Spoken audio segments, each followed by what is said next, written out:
Merci de nous suivre et de vous abonner sur la chaîne des leaders Go221. Secrétaire exécutif d'Iconobafi. Séminaire de vulgarisation des normes qui ont été homologuées par le Conobafi en 2025. Le Conobafi, c'est le comité d'organisation et de normalisation du secteur bancaire et financier pour tout l'UEMOA. C'est-à-dire, c'est à nous que revient la normalisation des activités et des pratiques du secteur bancaire et financier dans tous les 8 pays de l'UEMOA. Et vraiment, je compte à distinguer normes et réglementations. La BCAO, la Banque centrale, les autorités de réglementation mettent en place des règlements et c'est à notre rôle d'accompagner les institutions concernées à travers l'application et l'élaboration de normes pratiques qui sont utilisées de manière volontaire. C'est-à-dire, par exemple, la BCAO peut décréter un certain nombre d'instructions et maintenant, on va montrer comment on va faire cette application-là. C'est vraiment de manière claire. Ou bien, si on donne un exemple, si vous regardez nos cartes bancaires, imaginez que chaque banque détient sa carte avec sa dimension est différente. Il va falloir, par exemple, pour un agent expliquant de la publicité de CBAO, va devoir aller chercher carrément une carte CBAO pour pouvoir faire cette transaction. La normalisation et la standardisation permet à tous les usagers de pouvoir utiliser cette même carte dans tous les cas. Et c'est à travers un standard harmonisé. D'une manière spécifique, aujourd'hui, nous avons élaboré 3 normes, c'est-à-dire les normes sur les systèmes de moyens de paiement, les normes qui sont relatives à la lutte contre le blanchiment et les normes qui sont relatives à la norme ISO 2022. Et c'est ça que les experts qui ne sont rien d'autre que des collaborateurs qui travaillent dans les institutions ont mis en œuvre d'une manière volontaire leurs expertises pour élaborer ces normes qui ont été présentées.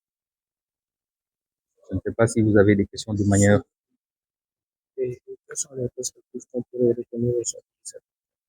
En fait, les perspectives, ce n'est rien d'autre qu'un système bancaire, comme je le disais dans mon speech de discours, plus efficace, plus sécurisé, plus inclusif, parce qu'on essaie d'atteindre tous les citoyens qui sont dans les 8 pays. C'est l'objectif que le système bancaire que nous avons actuellement ne sera plus juste pour la classe moyenne, mais sera pour toute la population. C'est-à-dire même nos frères et sœurs qui se retrouvent à l'intérieur dans les villages puissent avoir accès au système bancaire. Et à travers cette pratique d'harmonisation, nous pourrons atteindre cet objectif-là. Mais avec une certaine nécessité de sécurité. La sécurité de nos transactions qui va apporter la confiance des usagers. Voici la vision et l'objectif. Des établissements financiers et des établissements bancaires à caractère financier. Et la relation qu'il y a, des agréments qui sont signés entre les EME et les établissements bancaires et financiers. Ce sera toujours régi par une réglementation. Et là, la normalisation va venir.